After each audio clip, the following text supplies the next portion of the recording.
오늘 본문 시편 56편이 위에 이제 표제가 나와 있는데 다윗의 믹담시 영장으로 요낫 엘렘 르호김에 맞춘 노래, 다윗이 가드에서 블레셋인에게 잡힌 때 이렇게 돼 있어요.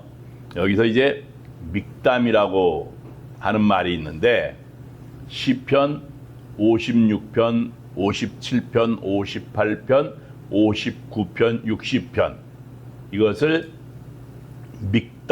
믹담시라고 그랬어요. 이 믹담이라는 말이 뭔가 하면 그 황금시, 또 새기는 시, 속죄하는 시, 그런 의미를 가지고 있어요. 그러니까 아주 금원처럼 여겨가지고 다윗이 이 시편 56편, 그러니까 믹담이라고 하는 것은 황금시로 아주 아끼는 그러한 시였다라고 하는 그러한 얘기가 돼요. 그리고 영장으로 요낫 엘렘 르호김에 맞춘 노래라고 그랬는데 이게 무슨 말인가 하면 멀리 떠난 비둘기, 멀리 떠나서 먼 상수리 나무에 쓸쓸히 앉아있는 비둘기, 그러한 말이에요. 그러니까 지금 다윗의 형편, 다윗의 처지를 말하고 있는 그런 거지요. 그리고 다윗이 가드에서 블레셋인에게 잡힌 때라고 그렇게 얘기를 하고 있는 거예요. 그러니까 다윗이 블레셋 사람에게 잡혔을 때, 가드로 피난을 갔다가 잡혔을 때 그때를 회상하면서 쓴 다윗의 신앙 고백이 담겨져 있는 시가 시편 56편이에요. 이 배경이 어디인가 하면 사무엘상 21장 10절부터 15절까지가 배경이 됩니다. 자, 그러면 다윗이 왜 블레셋 땅인 가드, 그곳으로 피신을 갔을까 하는 거죠. 우리가 사무엘상 17장부터 보게 되면 다윗이 골리앗을 물리치잖아요. 그렇게 되니까 다윗이 이스라엘 백성들 가운데서 최고의 인기 스타가 된다고요. 최고가 되는 거예요. 이게 왕은 사울 왕인데 다윗의 인기를 따라잡을 수가 없습니다. 그래서 사람들이 어떻게 얘기를 했는가 하면 사울이 죽인 자는 천천히요, 다윗은 만만이라고 그랬어요. 그 인기가 문제였던 거예요. 그것이 결국 사울 왕이 시기 질투가 생겨가지고 이 다윗을 미워하면서 죽이려고 드는 거예요. 그래서 다윗이 사울 왕을 피해서 도망을 다니게 되는데 아주 끊임없는 끝이 언젠지 모를 그러한 피난의 길, 도망의 길을 가게 된다고요. 그러다가 어느 날 블레셋 지역의 땅인 가드, 그 가드에 아기스 왕이 있는데 아기스 왕에게 피난을 갔어요. 그런데 이 가드에서 다윗이 아주 철저하게 자존심이 완전히 무너져 내리는 그러한 경험을 하게 됩니다. 그때 당시에 이 아기스 왕의 신하들이 왕에게 다윗을 모함하는 거예요. 지금 다윗이 이스라엘의 최고 인기 스타인데 왜 망명을 왔겠습니까? 이건 망명을 온 것이 아니라 정탐을 하러 온 것이 분명합니다. 그런 거예요. 이렇게 되니까 다윗이 자기 목숨이 위태롭게 됐잖아요. 그래서 그 위험한 줄 알고 수염에 침을 흘려가면서 미친 척 했다고요. 그렇게 되니까 아기스 왕이 전 미치광이를 왕궁까지 데리고 왔느냐고, 당장 내쫓으라고. 그래서 위기를 모면하게 됩니다. 자, 한번 생각해 보자고요. 우리가 예전에 언젠가 나 자신이 견딜 수 없는 어떤 모멸감, 막 자존심이 막 구겨지는 그러한 때가 있었을 거라고요. 그런 때를 한번 생각을 해보면 다시는 생각하고 싶지 않은 그런 속상한 그런 때가 아마 다 있었을 거라고요. 자, 그러면 다윗의 입장을 한번 생각해 보라고요. 다윗이 그때 당시에 그 일을 회상을 할 때 생각을 해보게 되면 정말 자존심이 상하고 우울해질 수 있고 견딜 수가 없었을 거라고요. 그런데 다윗이 결국 자기를 극복하잖아요. 그리고 이스라엘의 왕이 된다고요. 그러면 어떻게 이 다윗이 자기 자신을 극복할 수 있었는가, 이길 수 있었는가, 그것을 우리가 생각해 보자는 건데 오늘 본문 말씀이 그거예요. 그래서 이 다윗을 통해서 우리가 나 자신을 이기고 승리하는 길이 무엇인가 하는 것을 배우고자 하는 겁니다. 첫 번째는 이거예요. 주만 바라봐야 된다는 거예요. 주만 바라봐야 된다는 거예요. 다윗이 왜 블레셋에서 그렇게 자존심이 무너져 내렸을까? 그러면 다윗의 결정적인 잘못이 뭘까 하는 건데 무엇보다도 블레셋으로 다윗이 피난을 갔던 것, 피신했던 것, 그 자체가 잘못이라고요.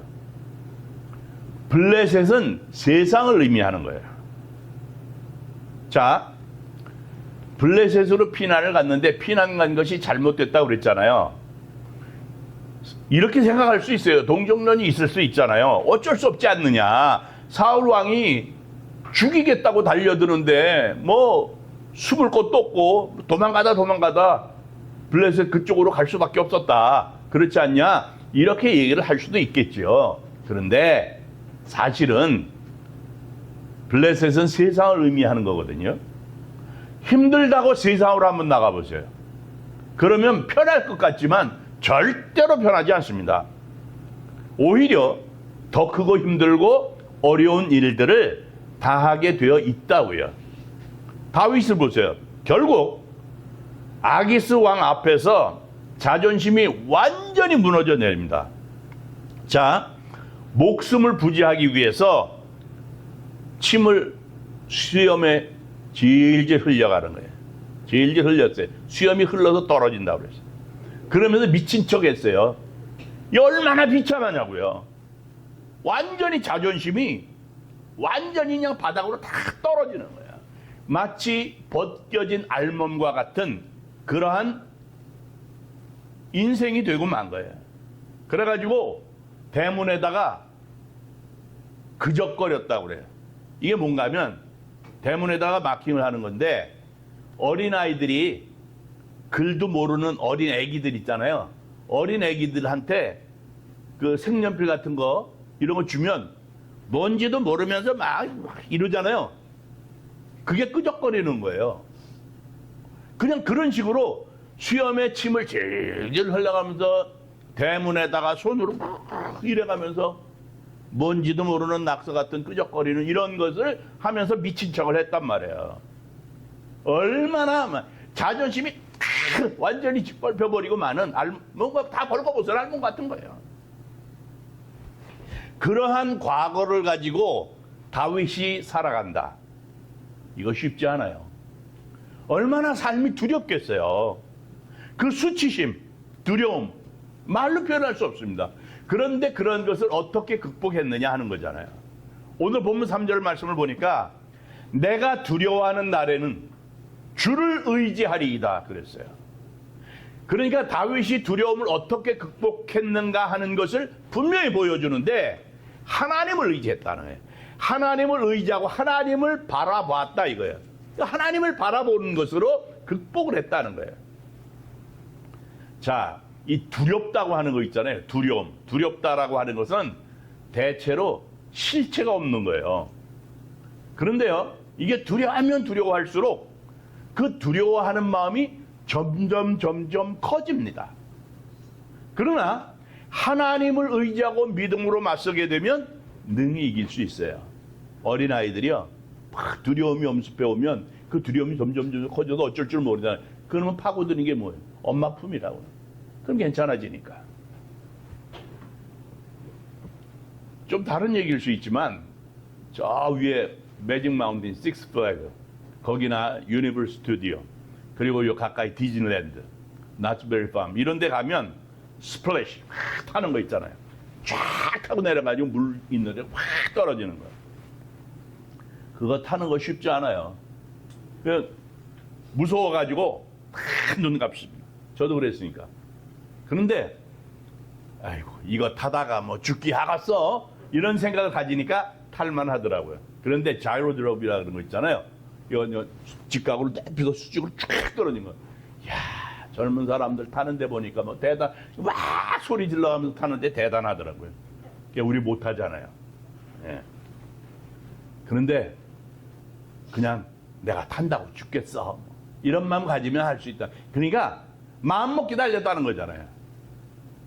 그래서 두렵다라고, 두려움 이거 실체가 없는 거예요 사실은. 그러니까 마음의 문제다. 그래서 우리가 믿음의 훈련을 하는 게 중요해요. 그리고 두려움을 주는 건 멀리 해야죠. 그 대신에 믿음의 말씀 많이 들어야 되고요. 믿음은 훈련이 되는 거예요. 훈련해야 돼요. 계속해서 믿음을 생각을 하는 거죠.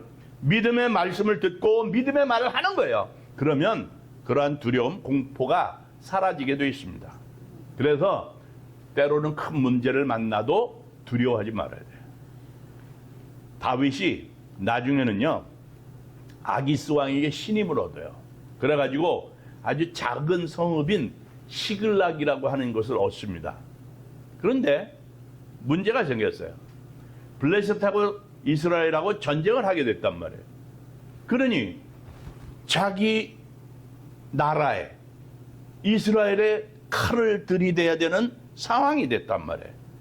그런 상황에 직면하게 되니까 어떡하겠어요? 그런데 하나님의 은혜로 그 위기를 다 모면하게 돼요. 그 위기를 모면하고 시글락으로 돌아옵니다.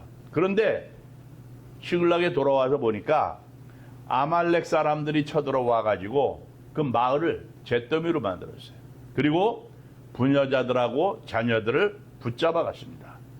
그렇게 되니까 지금까지 함께했던 따랐던 사람들이 너무도 슬프고 너무도 기가 막혀 가지고 돌을 들어 가지고 다윗을 죽이려고 그랬단 말이에요. 그 상황에서 다윗이 어땠는가 하면 다윗이 크게 다급했다는 거예요.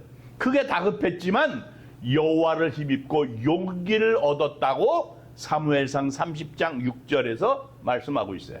그러니까 다윗은 하나님만 바라보고 승리할 수 있었다는 거예요. 그거예요. 우리가 환경을 바라보면 안 돼. 하나님만 바라봐야 된다는 거예요. 그러면 우리가 삶을 살면서 우리에게 실수도 있고 실패도 있고 그렇지만 그런 것들이 다 좋은 체험으로 승화될 수 있다는 거예요. 그 다음에 말씀을 생각해야 되겠다는 건데 오늘 4절에서 다윗이 어떻게 고백을 하는가 하면 내가 하나님을 의지하고 그 말씀을 찬송하올지라 그랬어요. 여기서 그 말씀 그랬잖아요. 그 말씀이 뭔가 하면 하나님께서 함께 하시겠다고 하는 하나님의 약속의 말씀이라고요. 다윗은 이랬던 거예요. 자기가 흔들리고 약해지고 막 어려울 때 그럴 때 하나님의 약속의 말씀을 의지하고 그걸 생각하고 그 말씀을 의지하고 용기를 얻었다는 거예요. 마찬가지예요. 우리가 말씀을 앞세우는 삶을 살게 되면 어떤 시련을 당한다든지 또 어떤 사람이 뭐 말이라든가 유혹이라든가 그런데 흔들리지 않을 수 있다고 해요. 사람이 언제 많이 불안에 빠지는가 하면 내가 단점을 보였어요. 자기의 단점이 드러났어요. 그러면 어떤 생각을 하는가 하면 다른 사람이 어떻게 생각할까? 나에 대해서 어떻게 말을 할까? 이런 생각이 들게 된다고요. 그래서 그런 때 가장 염려를 많이 하죠. 그러면서 뭐는가 하면 사람들을 보면서 저 사람들이 모여가지고 내 얘기하는 거 아니야? 이런 생각들을 하고 사는 게 인간의 모습. 그래서 염려하죠. 불안하죠. 그렇지만 내가 단점이 있다는 것이 드러났을 때 이것이 인간관계 속에서 마이너스만은 아니라고요. 오히려 나의 단점 그것 때문에 내가 조심하잖아요. 그리고 다른 사람들도 조심해주고 그러다 보면 사람이 성숙하게 돼 있어요. 그래서 이게 꼭 나쁜 것만은 아니다는 거예요. 그래서 우리가 남의 말이라든가 남의 시선 이런 것 그러지 말아야 된다는 거예요. 그런 것에 나를 맡기지 말아야 된다는 거예요. 사탄이 잘하는 것 중에 뭔가 하면 이거예요. 사람들과의 관계성 속에서 말을 왜곡시키고 곡해하게끔 하는 거예요. 그래서 여기서는 이렇게 하고 저기서는 저렇게 하고 이런 식으로 오해가 생기고 곡해하게 만들어요. 그런 것에 내 영혼이 흔들릴 필요가 없다는 거예요. 그래서 그런 상황이 되면 변명할 것도 없고 핑계도 댈 것도 없고 뭐 설득하려고 했을 필요도 없고 그냥 내 입과 귀에 하나님의 말씀으로 가득 채우는 거예요. 그렇게 되면 하나님께서 다 해결해 주신다고요. 지금 우리가 더우니까 에어컨이 잘 나와요. 지금 에어컨이 잘 나오고 있는데 파워를 켜고 그렇죠? 온도를 맞추고 그러면 전기가 쫙 워킹 돼가지고 일을 하잖아요. 그래가지고 시원해진단 말이에요. 모든 전자제품이 다 그래요. 전류를 따라서 그 전류가 전선을 따라서 순환이 된단 말이에요. 일을 한단 말이에요. 그런 것처럼 사람의 영혼을 활력 있게 만드는 영적인 전류가 있다 이거예요. 사람의 영혼, 우리의 영혼을 활력 있게 만들어주는 영적인 전류. 이게 뭔가 하면 하나님의 말씀이라고요. 하나님의 말씀이 우리 안에서 계속해서 흐르게 되면 활력이 넘치는 성령이 충만한 그러한 삶을 살 수 있게 된다는 거예요. 바로 여기에 승리의 길이 있는 거예요. 그 다음에 세 번째는 눈물을 많이 흘려야 됩니다. 오늘 8절 말씀을 보니까 나의 유리함을 주께서 계수하셨사오니 나의 눈물을 주의 병에 담으소서. 이것이 주의 책에 기록되지 아니하였나이까 그랬어요. 다윗이 하나님께서 자기 자신의 환난을 하나하나 하나님이 다 세고 계시다는 거예요. 그래서 자기 자신이 눈물로 하나님 앞에 기도하는 그 눈물 한 방울까지도 주님께서 주의 병에 담을 정도로 헛되지 않게 하신다고 하는 그러한 고백을 하는 거예요. 왜 하나님께서 다윗의 그 환난과 눈물을 다 기억하실까? 하나님께서 다윗에게 큰 상급을 갚아주시기 위해서 그런 거예요. 그래서 우리가 거룩한 눈물을 많이 흘려야 되는 거예요. 눈물뿐에 하나님 앞에 기도하는 거 중요한 거예요. 그게 헛되지 않다고요. 눈물에는 거짓과 헛됨이 없어요. 눈물을 흘린 만큼 상처가 치유되는 거고 사람을 움직이고 하나님을 움직인다고요. 오늘날 가장 큰 문제가 뭔가 하면 눈물이 많았어요. 우리는 눈물이 있는 교회가 되어야 되고 눈물이 있는 성도가 되어야 될 줄 믿습니다. 나라와 민족을 위해서 기도해야 되고 어려운 이웃을 위해서 눈물로 기도할 수 있고 내 죄 때문에 흘리는 눈물이 있어야 돼요. 주님의 은혜를 생각하면서 흘리는 눈물이 있어야 됩니다. 눈물로 씨를 뿌리는 자는 기쁨으로 단을 거둔다 그랬잖아요. 우리 주님께서 십자가에서 다 이루었다 이러셨어요. 그렇게 선언하시기까지 주님이 흘리셨던 그 피와 땀, 그 눈물 우리가 생각할 수 있어야 돼요. 눈물로 하나님 앞에 부르실 수 있어야 된다는 거예요. 바로 그것이 우리를 승리하게 만든다는 거예요. 그 다음에 네 번째로 승리를 확신해야 돼요. 다윗은 어떤 환경에서도 하나님의 도우심을 확신했어요. 승리를 확신했다고요. 그래도 9절에 뭐라고 말씀을 하는가 하면 내가 아뢰는 날에 내 원수가 물러가리니 하나님이 내 편이심을 내가 아나이다. 그렇게 고백했어요. 하나님께 아뢰게 되면 하나님께서 내 편이 되셔서 내 원수가 물러간다는 거예요. 그 확신이 있었어요. 우리가 이러한 확신을 가져야 돼요. 성경 지식이 내게 좀 없어도 나는 하나님께서 내 편이심을 내가 믿습니다. 하나님이 나를 도와주실 것이고 나는 반드시 승리할 줄로 믿습니다. 이러한 믿음, 확신이 있어야 된다고요. 마귀의 가장 큰 일, 마귀가 하는 가장 큰 일이 뭔가 하면 우리의 마음 가운데 패배를 심어주는 거예요. 너 안 돼. 너 안 돼. 너 이제 희망 없다. 뒤에서 너 다 욕해. 사는 게 아니지. 마귀의 속삭임이 그렇다고요. 그 속삭임에 넘어가지 말아야 된다는 거예요. 우리는 믿음으로 생각하고 믿음으로 고백해야 돼요. 내게 능력 주시는 자 안에서 내가 모든 것을 할 수 있습니다. 그렇습니다. 하나님, 저에게 믿음과 용기를 허락해 주시옵소서. 뭐 재주도 중요하고 수단도 중요하고 인맥도 중요하다고 하지만 정말 중요한 것은 우리의 믿음이라고요. 확신. 남들 앞에 서면 얼굴이 붉어지는 사람들 있잖아요. 그래서 그걸 정면증이라고 그래요. 이제 한자어로 정면증이라고 그러는데 얼굴이 벌게지는 거예요. 저도 그 정면증, 얼굴이 벌게지는 그런 게 좀 있어요. 그래가지고 제가 사실은 무대 체질이 아닙니다. 이게 앞에 가서 뭐 하게 되면요, 막 떨려요. 이게 막 떱니다. 그리고 혼자서 노래하라 그러잖아요. 막 떨어요. 그리고 혼자서 뭐 발표한다 그래도 떨고요. 하다못해 총회 가서 뭐 이제 제가 뭐 발언을 하잖아요. 발언을 하다가 앞에 가서 얘기를 하려다가 이게 속에서 떠는 느낌이 막 듭니다. 근데 설교를 해요. 제가 집회도 가고요. 그럽니다. 하나님이 도와주시니까 되는 거예요. 하나님이 도와주시면 약한 심장도 강심장이 될 수 있는 거예요. 승리할 수 있다. 그렇게 생각하고 믿음으로 우리가 나가야 된다고요. 성경에서 일관적으로 가르쳐주는 말씀이 뭔가 하면 하나님의 자녀는, 하나님의 백성은 승리한다는 거예요. 내게 능력 주시는 자 안에서 내가 모든 것을 할 수 있다. 그랬잖아요. 그냥 이러한 말씀을 깊이 새기고 어떤 일이 있어도 낙심하지 말아야 된다. 낙심할 필요가 없어요. 나는 정말 놀라운 가능성을 가진 존재다. 이런 믿음을 가져야 돼요. 하나님이 도와주시면 무엇이든지 할 수 있다. 무엇이든지 될 수 있다. 무엇이든지 얻을 수 있다. 할 수 있다. 이런 믿음을 가져야 된다는 거예요. 그 다음에 5번째, 하나님께 자신을 드려야 돼요.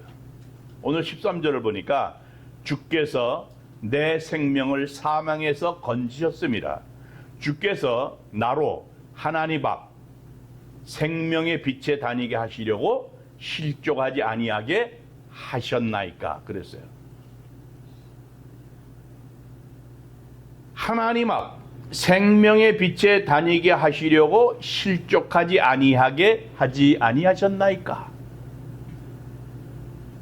왜 그랬는가 하면 생명을 사망에서 건지셨는데 바로 이것이 주님께서 하나님 앞에서 내가 생명의 빛으로 그걸 나타내기 위해서 그러셨다는 거예요. 하나님 앞에서 빛된 삶을 살고 그래서 많은 사람들에게 그러한 모습을 보여주는 그러한 삶을 살라고 하는 것이 하나님의 뜻이라고 하는 그러한 고백을 다윗이 하고 있는 거예요. 그러면 하나님께서 왜 우리를 구원하셨을까? 그것은 바로 우리가 구원받은 하나님의 사람들로서 하나님 앞에서 헌신된 그러한 삶을 살라고 하는 하나님의 뜻이 있는 거예요. 바로 거기에 우리의 위대한 승리의 길이 있는 거예요. 자기를 극복할 수 있는, 나를 극복할 수 있는, 승리할 수 있는 가장 위대한 길이 뭔가 하면 나 자신을 하나님 앞에 온전히 드리는 거예요. 결국 자기 자신을 헌신하는 그러한 사람이 승리한다는 거예요. 사람이요, 내 것, 자신의 것을 거룩한 삶에 드릴 때처럼 행복한 때가 없어요. 정말 하나님 앞에 내 삶을 하나님 앞에 온전히 드립니다. 그럴 때 정말 행복한 거예요. 주님 뜻대로 살기로 했네. 주님 뜻대로 살기로 했네. 그럴 때가 행복한 겁니다. 예수님께서도 하나님의 뜻대로 사셨잖아요. 내 뜻대로 마옵시고 아버지의 원대로 하시옵소서. 예수님께서 자기 뜻대로 살지 않으시고 하나님의 뜻대로, 아버지의 뜻대로 사셨어요. 그래서 행복하셨다고요. 거기에 기쁨이 있는 거예요. 그래서 자기 헌신, 나를 하나님 앞에 드리는 삶, 그런 삶을 살 때 자기 자신을 극복하게 되고 승리하게 되는 바로 최선의 길이 거기에 있는 거라고요. 오늘날 많은 사람들이 행복하지 않은 이유, 불행한 이유가 뭔가 하면 자기를 높이는 것이 자기 승리의 길이라는 그런 생각을 해요. 그렇게 생각을 하면 부귀영화를 누리는 사람, 명예가 있는 사람, 권세를 가지다, 이런 사람들이 다 자기를 극복하고 승리한 사람들이 돼야 되잖아요. 근데 그렇진 않아요. 사람이라고 하는 존재는 영적인 존재. 그래서 세상적인 것으로는 만족할 수가 없습니다. 절대로 세상 것으로는 만족할 수 없습니다. 끝이 없어요. 자기 스스로가 극복하고 승리하는 사람, 그래서 절대로 살 수가 없다고요. 영적인 것이 만족이 돼야 승리가 있는 거예요. 왜? 우리가 영적인 존재이기 때문에 영적인 것으로 만족감을 얻어야 돼요. 어떤 시선 공포증 처녀가 있었어요. 다른 사람을 제대로 쳐다보지를 못하는 거예요. 그런데 선을 보게 됐어요. 선을 보게 됐단 말이에요. 그래서 이게 고민이 되잖아요. 다른 사람을 제대로 쳐다보지를 못하니 선을 봐야 되는데 선 볼 사람을 제대로 쳐다볼 수 없어요. 그래서 상담하는 사람을 찾아갔어요. 선생님, 제가요 처음 가는 장소나 처음 보는 사람 앞에서는 불안해서 견딜 수가 없습니다. 어떻게 치료 방법이 없을까요? 이렇게 상담을 하면서도 불안한 기색이 역력한 거예요. 그래서 흠칫흠칫하고 눈을 깜빡거리면서 얼굴을 제대로 들지를 못하는 거예요. 그래서 그 상담자가 시선 공포증, 그것을 극복하는 법을 알려줬어요. 뭐라 그러는가 하면 매일 아침 저녁으로 3분씩 거울 앞에 서가지고 자기 얼굴을 계속해서 바라보라는 거예요. 거울에 비친 자기 얼굴을. 자기 얼굴이니까 바라볼 수 있잖아요. 그래서 처음에는 이마를 먼저 보고 그러다가 눈을 보고 그러면서 점점 자기의 얼굴을 쳐다보라고, 다 쳐다보라고. 그걸 계속해서 반복하라고 그런 거예요. 그래서 자기를 계속 쳐다보는 그 일을 반복을 하다 보니까 다른 사람을 쳐다볼 수 있는 그러한 일이 생겼다는 거예요. 다른 사람을 쳐다보는 게 비교적 편해졌다는 그런 얘기예요. 사람이요, 거울을 보고 자기를 자꾸 쳐다보는데도 변할 수 있는데 영적인 눈을 크게 뜨고 하나님을 바라보게 되면 무슨 두려움이 있겠느냐, 이런 얘기예요. 우리는 할 수 없죠. 그렇지만 하나님은 할 수 있습니다. 우리는 불완전하지만 하나님은 완전하신 하나님이세요. 어차피 우리는 살면서 넘어지고 깨지고 실망하고 낙심에 빠지고 그렇게 사는 연약한 존재입니다. 완전한 삶을 살 수 없어요. 그렇지만 완전하신 하나님께서 우리가 제대로 승리할 수 있도록 힘을 주신다고요. 그러니까 그 완전하신 하나님 앞에 나아가는 믿음, 그걸 하나님이 주셨어요. 그 믿음을 가지고 살면 되는 거예요. 그러니까 우리는 누구보다도 축복받은 존재인 거예요. 항상 주님만 바라보세요. 그리고 주님 앞에 우리를 온전히 드림으로 인해서 자기 승리의 길을 가는 그러한 축복된 하나님의 사람들이 되시기를 주님의 이름으로 축원합니다.